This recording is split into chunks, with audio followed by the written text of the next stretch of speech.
hello, and welcome to Comics Solving Problems. I'm Stephen Allen. And I'm Eric McElroy. Hello. So welcome along. This is the Thursday night one of these. We do twice a week, half-hour comedy shows, but we solve the problems in the world, and the news is full of those. You can send them to us as well, wherever you're watching it. You can message us, the Twitter thing's on screen as well. And seeing as we are just starting, this would be a shame for you to not share it around all over the shop. Yes. So whichever social medias you're on, do us a favour and just spread that link round, because hopefully it's going to be half an hour of fun. I almost shaved for this. Yeah, but I'm getting close to the old shave. It's nearly there. It's nearly there. Maybe by Tuesday. Tune in Tuesday to see if Steve and I shave. Wow. And also for anyone who listens after the event on the podcast, you've got no idea what our faces are like. You're hoping we're talking about our faces, but there's a chance that we're not. It is the internet. Oh, dear. It's one way to make money. We keep trying to get on OnlyFans and they won't accept us yet, but more on that later. So yeah, we're going to go through the news, find the problems, solve the problems. We might not solve the problems, but hopefully we'll have fun as we do it. Yeah. Spread the love by not only sharing the link, joining in on any message board you're near, but also as we go through the show, I'll keep mentioning the fact that no one can earn any money because they keep shutting down every flipping place we get to perform in. So if you would do us the kindness of chucking a donation in our direction, we'll give you the details on that in a bit. But I reckon let's not spend too long before we get into solving some problems. Eric, what you got? Yes, I've got the first problem for us. And Steve, what is a good way to make yourself look like an idiot? It's a good question. I feel like good problem. I feel like it's a catch. I'm not saying to you personally. Okay. I'm actually speaking about the you in this case is Donald Trump. And the answer, because he does a good job on his own, let's be honest, I'm not a fan. But another way you can do it, to just take it to the next level, is do a series of interviews with Bob Woodward. Okay. Yeah, you know Bob Woodward, right? Did he play the Equalizer?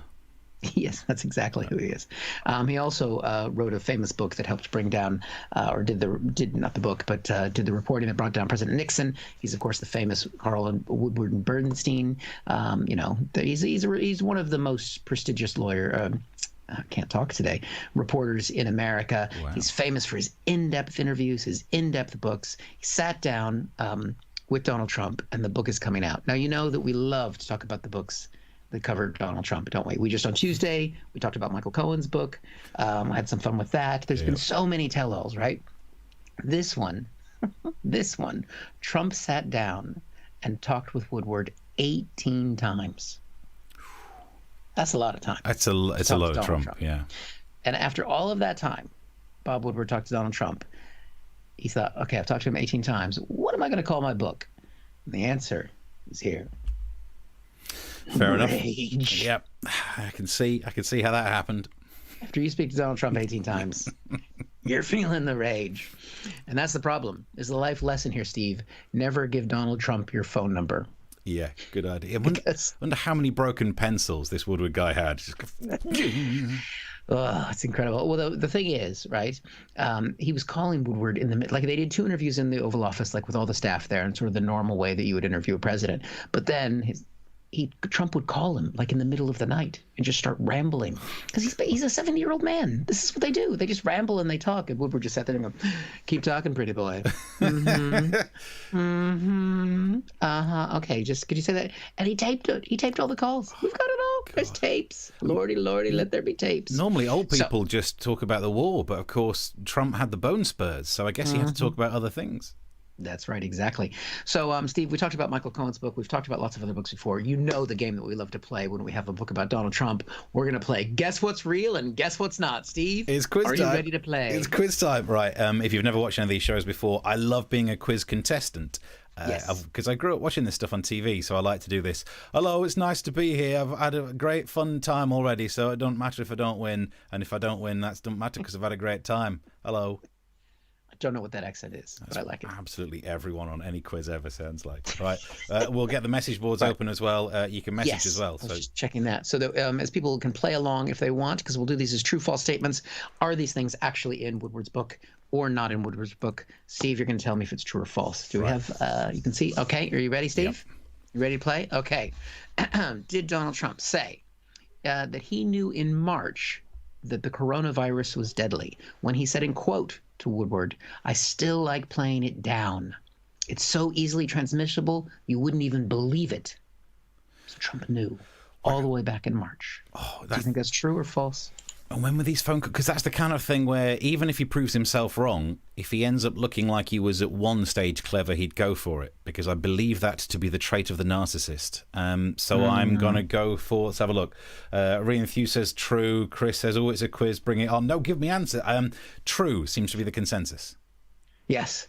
You are right. It is true. Trump did say that because, of course, if he's going to have a pandemic, it's going to be the best pandemic, Steve. If it's going to kill people, it's going to kill more than any other pandemic, more than that 1917 pandemic, which happened in 1918, more than all of them. It's going to be better than any crappy little Obama pandemic. Yeah, and it's difficult to be better than the one in 1918, which ended the Second World War. So he had to reach. Yes. Yep. Yes, exactly. That was a big one. That was a big one.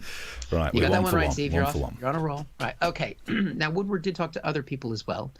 He also talked to the former director of national intelligence, and the former director of national intelligence for the United States told Bob Woodward that he thought the Russians did have something on Trump. True or false? Oh, and by something it could be a Russian lady's wee-wee. Let's have a look. No one's helping on the they're coming through. The consensus is that people think it's true. It must be true. It is false, Steve. You let me down. Yes.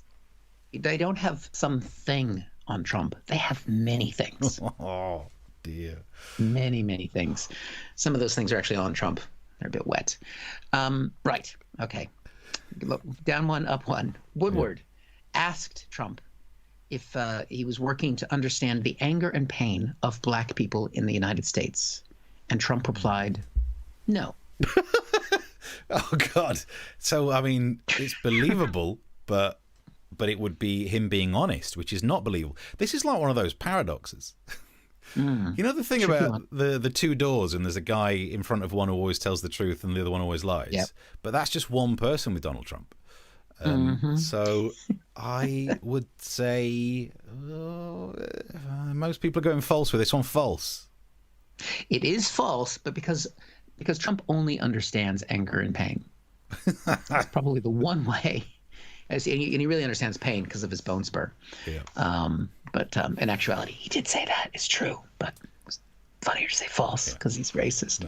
Nice.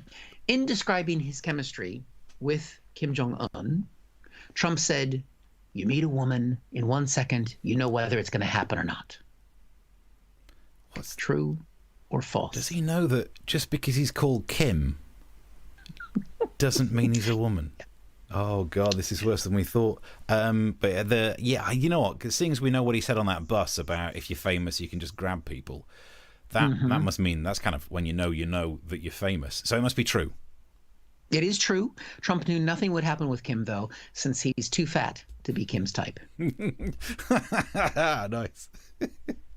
Thank you. That's good. It's a funny one. That's a Steve-esque joke. Yeah, it is, isn't it? I told a joke. Guys, I told a joke. So if you want to buy us a drink, it's one drink per show. Because people are keeping score in the message board. Keep score of the jokes. How many have you spotted? This is the first one.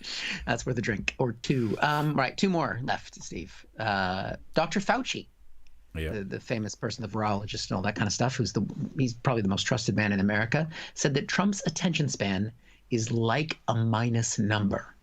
True or false? Ooh, no. Do you know what? Before even people are coming into this, Fauci's a scientist, and he must realise no attention must make you a fraction rather than a negative number.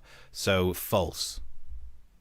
It is false, but not for the reason that you said, Steve. It's false because you can't measure something that doesn't exist. True. There you go. There you go. So still counts. You get a win. even if your rationale was wrong. Final question in the quiz. There's more things to talk about that he said even we're finding out today. Like, God, this is going to be quite a book. Kim Jong-un described to Trump in detail how he had his uncle killed in 2013. So he told Trump how he'd murdered his own uncle. True or false? But he said that back then, because if it was recently after Trump's sister had said all those things, I can imagine that kind of like, I know a guy. But a lot of people in the messages, they're all Mark saying false, but Chris is saying true, Rian Thew is saying true. It is true. And Trump followed that up by asking if the same techniques can be used on your niece. Oh yes, they're all in line for it. Wow. So let's have a look. Steve 4, Chris 3, Mark 5, John. I've lost how many you got. But there's the results. There we go. I like it, Chris. So, congratulations, you guys win. Nothing. Yeah. Just like the Trump presidency, it just ends with despair. But look, I don't want to give you a telling off because it seems harsh, but I think you might need to apologize to Donald Trump. Okay. Because you must have seen this this week. Donald Trump nominated for a Nobel Prize, so maybe you got to be a little bit nicer to him because, do you have a Nobel Prize nomination? No. So maybe got to be a little bit nice. Now, a lot of people have been harsh. I've not seen everything, but I definitely saw there have been some nasty tweets about this, about Donald Trump being nominated for a Nobel Peace Prize. Someone said him getting a Nobel Peace Prize would be like Mr. Creosote winning Slimmer of the Year. There's a Monty Python reference that the young people are into. I also saw apparently Donald Trump winning a Nobel Peace Prize is like Adam from Adam and Eve winning Best Dressed. Interesting. Nice. It's like Johnny Storm from the Fantastic Four winning Pipe Smoker of the Year. All really harsh, nasty comments. Yeah. But Donald Trump can't really fight back because he's trying to win a peace prize. So I might as well keep tweeting them. Maybe. I don't think he understands it in quite the same way. No. He's happy to fight back. He thinks that'll make sure he wins against those other peaceniks. He'll beat them all. He'll destroy them. The key note here, though, is that any jackass can get nominated for a Nobel Peace Prize. Then why don't we make that happen? We're looking for free publicity left, right, and centre. Steve. Yeah? I hereby nominate you for a Nobel Peace Prize. Thank you. I don't know what piece it is, but I do like a nice piece and a prize. Mark says, shouldn't that be Nobel? And then there's a couple of asterisks in. That's good, so that way your comment doesn't get auto-monitored by the very sensitive computers. Is that Nobel Piss Prize? That's what it is, Nobel Piss Prize. It's got to be Piss Prize. Yeah, it doesn't end with a Y, so. Oh, no. Imagine that. I'm going to grab myself. No, it's not. Wow. So, yeah. Do you feel bad about picking on someone who's been nominated for something? No, I don't feel bad about anything that happens to Donald Trump. This it looks like it's going to be a good book, and there's more things to come because Woodward's going to be on 60 Minutes on Sunday, so we may have to play this quiz again because it sounds like there's more controversies coming, and it seems like there's plenty of books coming. And now, to be fair, we never do any books that are supporters of Donald Trump because they're all full of shit. They're in the fiction section. Nice. The entire book would be just false. Again, it wouldn't be any fun to play. To be fair, Donald Trump has inspired so many books. There is a chance he might win a Nobel Prize for Literature. At this rate, he's doing all right. He's having a great year. What can you say? Rena Hugh says, is it literally that if he's quiet for a bit, then in contrast, it's worth the Peace Prize? Yes. Imagine getting Donald Trump to shut up for half an hour. I'd give him a prize for that. Oh, my God. Yeah, that's true. You can keep the messages coming through. If you're enjoying the show, get subscribed at the YouTube channel. That makes it quite handy as well. I know we've got people watching on Twitch. Yeah, keep doing that. I'm really enthused. Who's a great Twitcherer, whatever the phrase is. You should watch his show as well. He remakes retro tech, which you can imagine for a nerd like me who spends all of his life basically just watching documentaries about Mortal Kombat. Very much into it. And if you're enjoying the show enough that you chuck some money in our direction, there's a link near where this is being streamed, hopefully, and you can pop some money in the pot. And it is the only money that we're earning these days. Right. Keep the messages coming through. I want to move on to the next problem that we need to solve. And this is solving the problem of the second wave. Yeah. So yesterday I was sitting around here doing some work in this very seat in my little studio, quote marks. And my phone had this little notification that says, watch now to see the Downing Street briefing. And I thought, how long did it take that thing to be sent through? They stopped doing those months ago. But sure enough, I started watching the TV and... Welcome back to Downing Street for an update on coronavirus as we enter autumn and approach winter. Oh, they're back. Yeah. Oh, it was like good old times again. It took me back to a time, hopefully you remember this, Eric. Do you remember when we all thought we were going to die? Oh yeah, it seems like it was years ago. Yeah, good times. Yeah, earlier this year, turns out. Yeah. It was way back in 2020. Oh, that was ages ago. Those were the days. A long time ago. This was, and then it got really good, right? Because the whole cast was back. They had Chris Whitty, they had Boris Johnson, they had Holly Valance, and they started doing all of our favourites. Next slide, please. Next slide, please. Yes. And then later on, they really wheeled out the old classics. Robert Peston, ITV. Unmute, Robert. Unmute, Robert. Thanks, Robert. Just for old time's sake. You can just see him going. I mean, it's been a while. It's been a long time. He's forgotten how. Yeah, I mean, we've both done shows where we couldn't be heard for a while, so we can't really judge them. Yes. But he's Robert Peston on ITV, and we're on this thing. They showed us some fancy new graphics as well. So we had all the graphs about death rates and all that stuff. Then they showed us this one, which is interesting. I saw that and thought, that looks like a really difficult round of the quiz show blockbusters. Like, that single person is not going to win. That one mind on their own is not going to win that one. So the nostalgia was good. The graphics were great. And then we started to get some really exciting stuff. There's a new operation, a new plan. This is Operation Moonshoot. Now, admittedly, it means it costs well over half of the entire budget for the NHS. But the plan is to test everyone all the time, constantly, so we know everything about everyone because they're being tested, and that means you can go out back into life. We know that you're not infectious. And there are a couple of problems. One, the cost. Two, logistically very difficult. Three, the technology doesn't exist. Now, that seems like So close. It's a big one, isn't it? But it's the same way that they tried to deal with the problem of the hard border in Ireland, that they came up with a great plan, but the technology does not exist yet. So who's really at fault? Is it the politicians who had a solid plan, or the scientists for not inventing the technology yet? That's it. It's their fault. Come on, scientists. I mean, pull your finger out. We've been waiting for ages for the flying car, so get that sorted. And if you'd kindly get this other tech sorted as well. I mean, the way that if you can come up with a plan that doesn't involve technology that exists, I can solve all the problems. HS2, don't build it. Just use transporters from Star Trek. Have I done it? There you go. Not my fault that it's not been invented yet. That's Operation Fruit Shoot, whatever it's called. Operation Money Shot. Which does sound a little bit like a Bond villain plan. Operation Moon Shoot, Mr. Bond. And Boris Johnson looks like one of the cats that would be being stroked by the villain. And they came up with some other great things as well. Have a look at this. In England, from Monday, we're introducing the rule of six. Rule of six. I mean, it's not going to be as good as the rule of three, because as comedians, we all know, we've all done the basic training. The rule of three is you establish a theme, you propagate the theme, and then there's subverting the theme. It doesn't sound as funny when you say it like that, but that is the plot line to most jokes that you've ever enjoyed. Yeah. And it works. The rule of six is just going to be less funny. All right, I got one for you. There's an Englishman, a Scotsman, Welshman, bloke from the Isle of Man, fellow from the Isle of Wight, and an Irishman all go into a bar. This might take a while. The plan is, and we mentioned this on Tuesday's show, it's on our YouTube, you can go and watch the whole thing again. There are some clips. You're not allowed more than 6 people in your home. Yeah. And I started to develop a theory.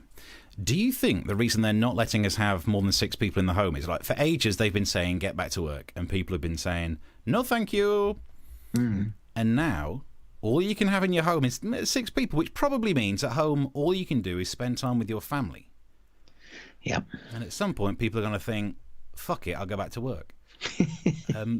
So I think there's, and then therefore it boosts the economy. Same thing. They want to eat out to help out, was to get us into pubs. Now, if you want to meet someone that you're not related to, you might need to nip down the boozer. It's their new plan that they're calling Sneak Out to Help Out. And it might be the only thing that actually causes any success in this.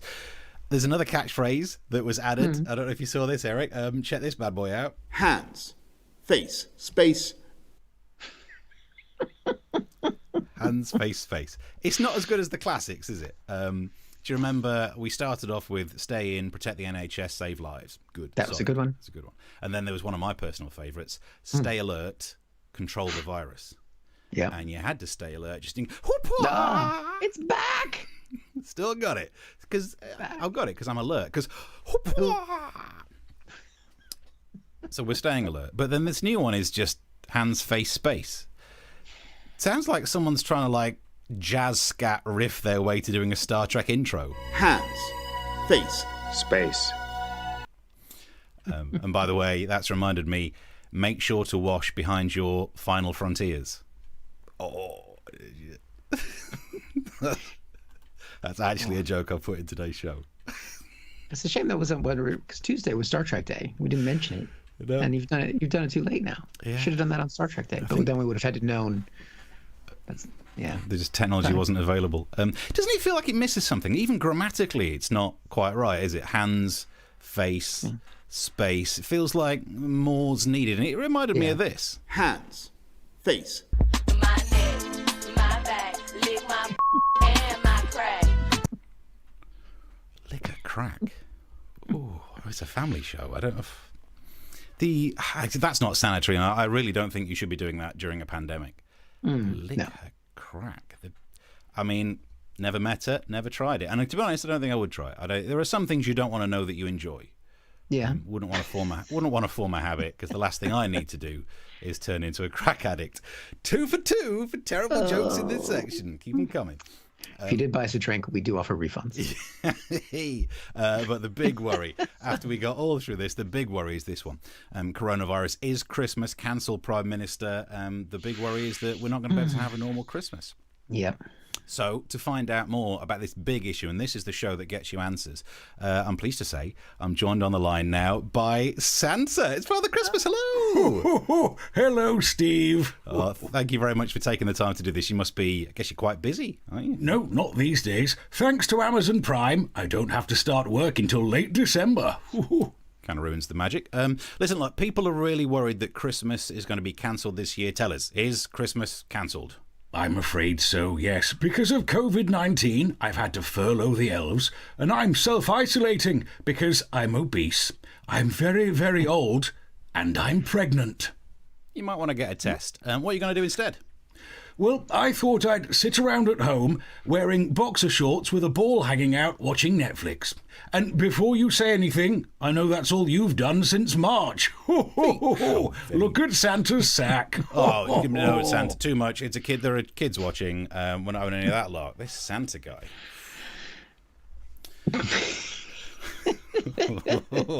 What's the feedback on that? Too much? Too little? I don't know.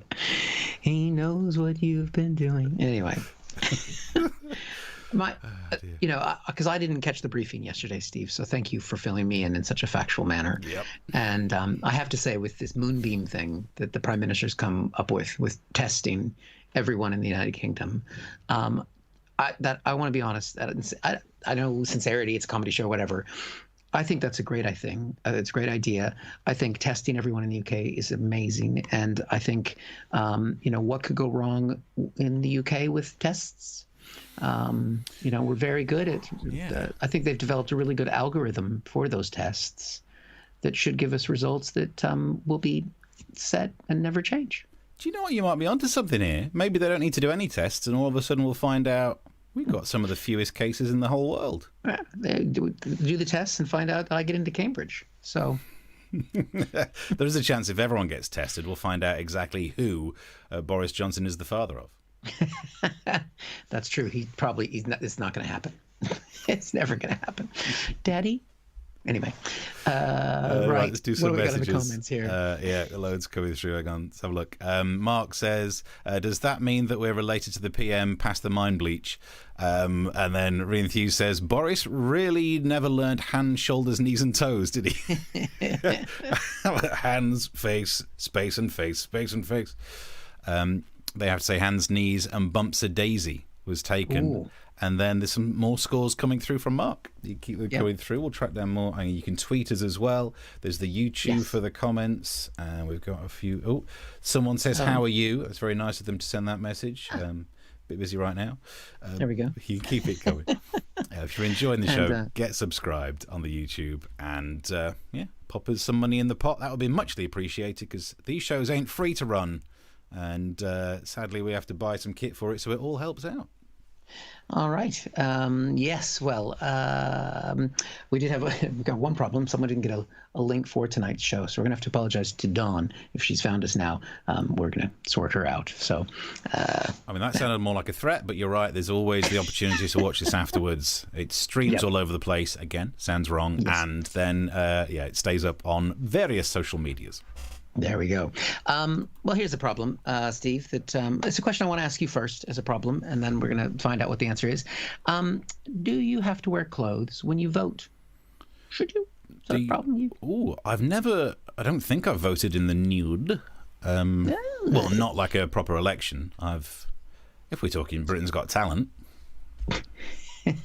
might have done all the time, especially these days. It is a bit of a problem in America, and I noticed this when I saw this headline about a primary that recently happened in New Hampshire, where a woman votes topless after she had her anti-Trump shirt disallowed, which is quite a harsh word there. Your shirt is disallowed. Basically, the story is she went in to vote in the primary, and you're not allowed to have anything that can sway another voter or have campaign messages on there. And her T-shirt that she was wearing said McCain hero, Trump zero. And so she was told by the moderator, that's a stupid slogan, you have to take it off. No, she was told by the moderator you can't have a political slogan. It is kind of a lame slogan. But so the moderator of the voting booth thing thought that she would just go into the toilet, take her shirt, turn it inside out, and go vote. She didn't have time for that. Just whipped her shirt off, headed straight in there. And you know what? I am all for that. I think that is a great way to bring more, especially young people, to the polls. Yeah. Well, speaking of polls, yeah, definitely. But I mean, that's what makes democracy great. But of course, you know what happens. You start getting the topless person. So, I mean, that seems like it was a good solution, don't you think? She takes off her shirt, heads straight into the voting booth. What's the problem with that? I mean, if the rule is you're not allowed to have anything that might sway other voters, I think, there's a strong chance that if she just pointed at them and kind of went like, Biden, there's a chance. There is, yeah. But I guess if it's about political slogans, then again, if she's topless, then she was revealing a right tit. And if there's one phrase I think makes me think of Donald Trump, it's that one. But yeah, I think it's, as long as she wasn't too cold, in you go. There you go. That's what makes democracy great. But of course, that happens. She's left-winger. Now we got all the right-wingers. They're going to want to watch. There's always one that's bigger. Is that what you meant? That's the one that you have to shave. And there's the mega people are going to want in on this too. You got those mega hats. Yeah. They're going to want to be wearing them. And it actually happened at the last midterm election. Got this headline. I think it was from Texas. Texas said he couldn't wear a mega hat to go vote. And of course, because it's America, Steve, oh, dear. You know what that means? Lawsuit. Yeah. It's sue or shoot, isn't it? Take your pick. Yeah. Now, the thing is, I did see a picture of this guy, and I'm happy for him to keep his hat on. In fact, I also wanted him to keep his shirt on. Some people I want to have the shirt off. Some people not. So he sued. It went to court, and there is a result in the Supreme Court, 7-2, which we can see here. They banned laws that don't allow you to have political apparel. So it's a free speech thing. You can wear the clothes if you want to into the polling place. That's not a problem. Wow. So that's, Steve, what makes America great. You can get your tits out, or you can look like a tit. The choice is yours. On that note, Mark says, did she show her full support? That's good. That's good. But it's not just America that has these problems, Steve. This issue of getting them out happens in other places. Some places you might not even think. Some places like France. I saw this headline on the BBC today that the Musée d'Orsay was barred a visitor from wearing a low-cut dress. And that is the actual woman and the actual dress that she was wearing on the day that she was barred. And how do you feel about that, Steve? It doesn't make any sense because, as we learned from your first story, if you complain about someone's attire, they might just take it off. And if their problem was that's a little revealing, it'll be a bit more revealing when she just suddenly whips it off. Yeah. But no, I mean, in general, I'm okay with anyone wearing anything. I don't think that we should be making the human body illegal. I think that she should be barred. I think it's correct. I think the museum was correct because, I mean, you know what was happening in that museum? People were there supposed to be looking at the art on the wall, and she's standing there. I see. So what she needed was one of those small plaques put next to them, so you could read about it and pretend like it's art. And are warned not to touch. But one of those ropes. I mean, I know that wasn't voting, but I think, revealing outfits, of course you should be able to wear them. Actually, if you're voting and you're going into the booth, you're going in face first, so it points forwards, doesn't it? In fact, the only people who should be banned from voting with cleavage on show is builders, because they get the old Dagenham cleavage out and your eyes are drawn. It doesn't matter what's happening. If someone's wearing something a little too low slung, you notice, and if it's a polling booth, then you get those little pencils. So the next thing you know, just saying, you got to watch out for stuff. Not that to happen. So that's the big. We cover the big stories, solve the big problems here, Steve, and that was covered it more than she did. Yeah, that woman taking off her shirt. That was one of the big ones. Let's have a look. Kishu says nice eyes. The woman or us? I mean, well done for Always noticing look her. high. Always look the high. guys. Mark's keeping the scores No, going. I don't know why. Apparently, Steve 3, Eric 3, extra time being played. Brings a whole new meaning to exit poll, says Chris. Nice. Loving it. Nice. Is that what you call it? Lovely. After Trump. So you can keep the messages coming through on whichever message place you're on. We've not checked Twitter yet. Tell you what we'll do. We'll get that loaded up ready for the next one. And don't forget, you can subscribe. You got the subscription for the YouTube there. There it is. Very good. And if you are enjoying the work that we're doing, we do appreciate any remuneration that you can do. If you think, well, these guys are funny, at some point along the night, I would have bought them a drink if we were allowed, but there's more than 6 of us, so it's not. The links are there. The links are there. Yeah, Just click them. let's do it. Let's stay afloat. And actually, that moves us on nicely to how do we solve the economic problem. Because this was one of the news stories. Lloyd's Bank and Pizza Hut to cut more than 1,000 jobs. Didn't realise they were sharing the same staff, which probably explains why you're in a Lloyd's and there's no one flipping serving. They're all taking orders. So actually, if it's a bank, I'm surprised they have any staff left to cut, because I don't see any humans when I go in there these days. Although, actually, maybe they need to put more people in banks, because we're all going in wearing masks. And as I've always said, in the olden days, if you walked in a bank wearing a mask, you knew that you were going to rob the place. These days, if you want to rob a bank, you've got to queue up with all the other mask wearers and get to the front to hand over your note. Yeah. Takes the bloody piss, doesn't it? Pizza Hut, apparently, they're losing some staff as well, which I'm surprised at, because all we've done is just sit on our asses and order pizza. So I don't know how that one's working. The thing is, the almost shorthand for economic downturn when it comes to the COVID fallout is Pret. And we've talked about Pret on this show before. You can go into the clips section on YouTube and you can see I made a Pret sandwich, which the punchline was just throwing some money in a bin. And really, I've said this before, afterwards someone sent me loads of messages on Twitter complaining that I put butter on both slices of bread when I made the sandwich, and in a proper Pret one you only butter one slice. And I love it. That's their biggest problem that they had with everything I've done. But good news, I suppose, there's now a scheme to help them, because they are promoting this how to get free coffees. You can get free 5 coffees a day if you do this special subscription thing that they're doing. Okay. And that's really interesting that Pret are giving out free coffees, because I remember when they were famously giving out coffees to people who looked attractive. Yeah. That was their big deal. And that caused 2 things to happen.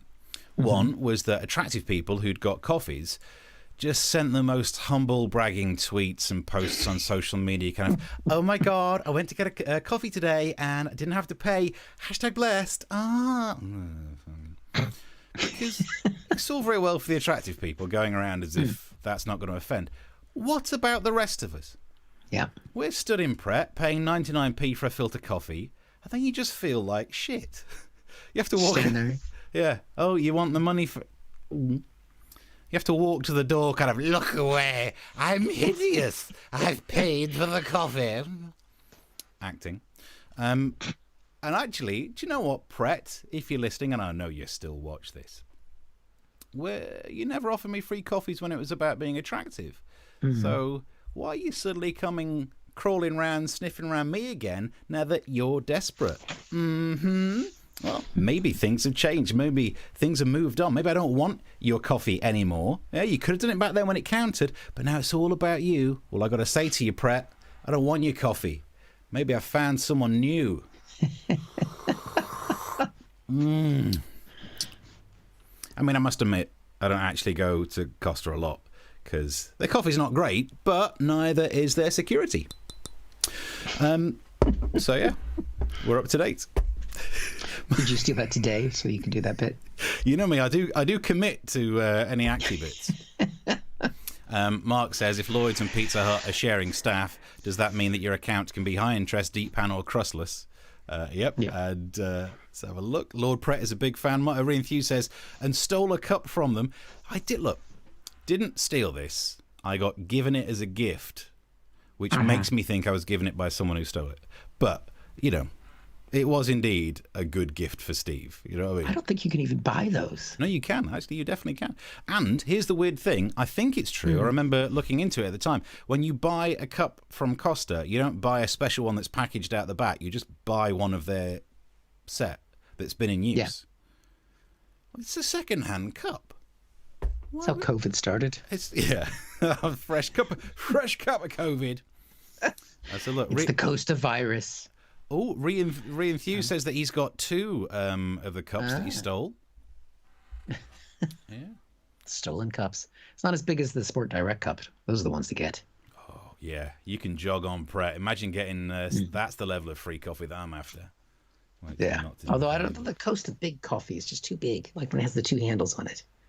Do you not like don't those? like that. I like that because you don't need... I mean, it looks like you need both to lift, but you don't. You can actually pick it up with one. Yeah. I think they're designed for Donald Trump because you know how he drinks. There it is. Look at us. This is the difference between you and me. There it is. There's a screenshot. Look at the size of that. Yeah, we're having that for promotional activity. Except mine's full of gin. It's not. It's not. It's vodka. We are already overtime. Pinky out. We're already overtime. Pinky down. We're overtime. Yes. So should we put up the...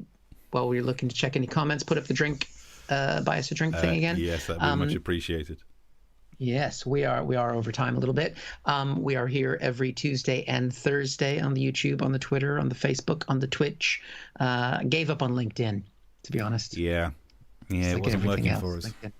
And we are still also. looking for... Have we talked about this? That we're now broadcasting on a thing called something like what's the one? It's meant to be a competitor to Twitch, Trovo. Because when Mixed, whatever it was called, when that shut down, Mixer, because the one that was owned by Microsoft shut down. Love my Trovo. Yeah. Love my Trovo, whatever that is. We're on YouTube, Trovo, we're on Twitter, we're on DLive, Smashcast, Vaughan Live, FC2. It's a Korean thing. We always get loads of viewers on there, but I'm not sure. Korean? Are you insane? I don't know which one it is. North? Jesus, Steve. Okay. I'm okay with it. Be careful. It's a good thing I don't go out. Thank you for watching. Yes, if you thought, I'll throw these guys a couple quid, we would love that. It keeps us going and supporting us in the comedy journeys that we have. And did I just get smaller? I think your thing shrunk. I remember we had that problem back in the old days. There it is. There we go. I can't drag it. So all right. Anyway, we're on every Tuesday and Thursday, 9 o'clock in the UK. Steve. Yeah. Mark says you didn't steal a cup, you only broke the law in a limited and specific way. Indeed. Chris says, I see your Costa cup and raise you a genuine British Rail teaspoon. You managed to get one of those? That must be worth more than the train tickets are these days. And I see your teaspoon and raise you a Metropolitan Police truncheon. You can't nick a police truncheon. You're asking for trouble. What? That's like trying to nick a CCTV camera. Right. Where have you gone? Where have you gone? There I am. Anyway, we're back next week. I will be larger by then, probably because I've just gained weight. Yeah, we solved this problem once before. We can do it again. Yeah. So thank you very much for watching. Thanks for your contributions to keep us going. Thanks for your comments. And please do tell people about the show, share the show, subscribe on YouTube and other places. And yeah, I think that's pretty much done it. Yeah. Steve? Till Tuesday, 9 o'clock. I think we say goodbye and see you then. All right. See you then. Bye.